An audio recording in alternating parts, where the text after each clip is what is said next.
Soha channel. Welcome to Soha channel.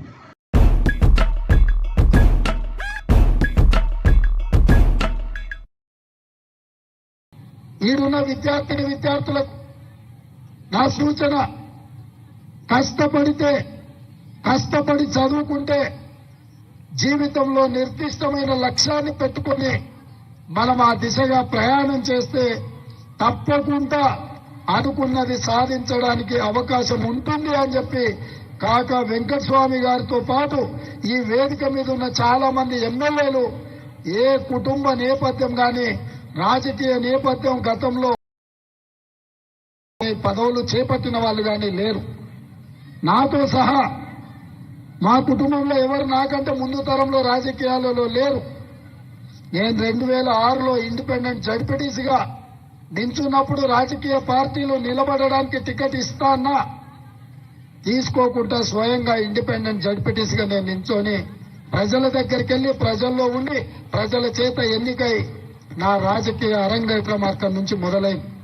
స్థానిక సంస్థల్లో పనిచేసిన, శాసన మండలిలో పనిచేసిన, శాసనసభలో పనిచేసిన, లోక్సభలో పనిచేసిన, అంటే ఈ దేశంలో ఉన్న ప్రజాప్రతినిధులు ఎన్నిక కాబడే అన్ని సంస్థలలో అన్ని ప్లాట్ఫామ్లో పనిచేసిన ఈరోజు మీరందరూ ఆదరించి అభిమానించి మీరు గుండెల్లో పెట్టి చూసుకొని భుజాల మీద మోసింది కాబట్టి ఇంత గొప్ప తెలంగాణకి ఈరోజు ముఖ్యమంత్రిగా మీ ముందు నించున్నా అంటే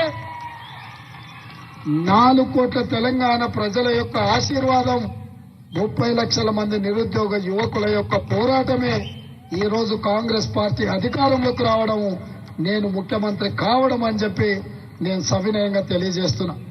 ఇదే కాకుండా నాయకత్వం శ్రీమతి సోనియా గాంధీ గారు, శ్రీ మల్లికార్జున్ ఖర్గే గారు కష్టపడే యువకులకు అవకాశం ఇవ్వాలన్న ఆలోచనతో ఎంతో మంది అనుభవజ్ఞులు ఉత్తండులు ఉన్నా వాళ్ళందరినీ సమన్వయం చేసి ఒక యువకుడికి అవకాశం ఇవ్వడం ద్వారా తెలంగాణ పునర్నిర్మాణంలో కాంగ్రెస్ పార్టీ క్రియాశీలక పాత్ర పోషిస్తుంది, దేశానికే ఆదర్శంగా నిలబడుతుందని ఒక విశ్వాసంతో నమ్మకంతో ఈ బాధ్యతనిచ్చారు.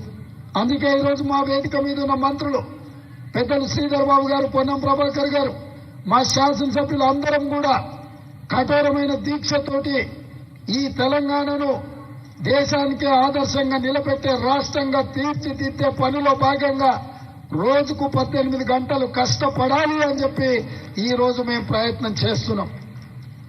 ఈరోజు శాసనసభలో 119 మంది శాసనసభ్యులు ఉంటే 57 మంది నూతన శాసనసభ్యులు ఉన్నారు.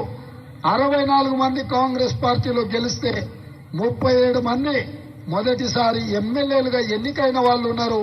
అందులో ఈనాటికి కూడా ఆనాడు ఇందిరమ్మ ఇల్లు ఇచ్చిన ఒకే గదిలో నివసించే వాళ్ళు కూడా ఈరోజు ఎమ్మెల్యేగా ఎన్నికై శాసనసభలోకి వచ్చిండ్రు అని అంటే డబ్బులుంటేనే రాజకీయాలలో రాణిస్తామన్న అపోహలను పక్కన పెట్టండి.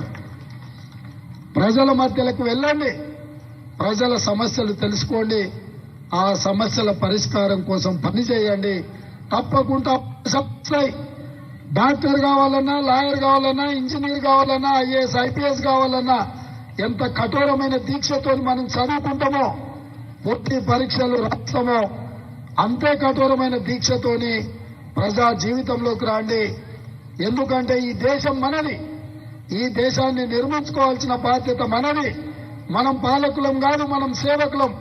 ఈ ప్రజలకు నాణ్యమైన సేవలను అందించాల్సిన బాధ్యత మన ప్రజా ప్రతినిధుల మీద ఉన్నది. ఈ వ్యవస్థను ప్రక్షాళన చేయాలన్నా, ఈ వ్యవస్థతోని ఒక మంచి పరిపాలన అందించాలి అనంటే బడుగు బలహీన దళిత గిరిజన మైనారిటీ మహిళల యొక్క ప్రాతినిధ్యం పెరగాలి.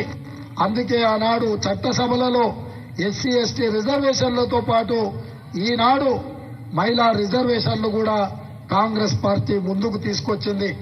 ఈ అవకాశాలన్నింటినీ ఈ రోజు ఇక్కడున్న పూర్వ విద్యార్థులతో పాటు ఉజ్వల భవిష్యత్తు కోసం ఇక్కడ వచ్చిన విద్యార్థులకు, వాళ్ళ తల్లిదండ్రులకు అందరికీ డాక్టర్ బిఆర్ అంబేద్కర్ కళాశాల యాజమాన్యం తరఫున మీకందరికీ అభినందనలు తెలియజేస్తూ మీకు అన్ని విధాలుగా వివేక్ వెంకటస్వామి గారు, వినోద్ గారు, సరోజమ్మ గారు, రమ గారు, యువమిత్రుడు వంశీ మీకు అన్ని రకాలుగా అండగా నిలబడతారు.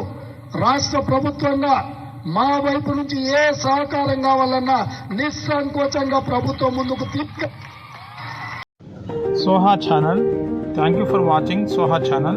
Please subscribe our channel and share and like our channel.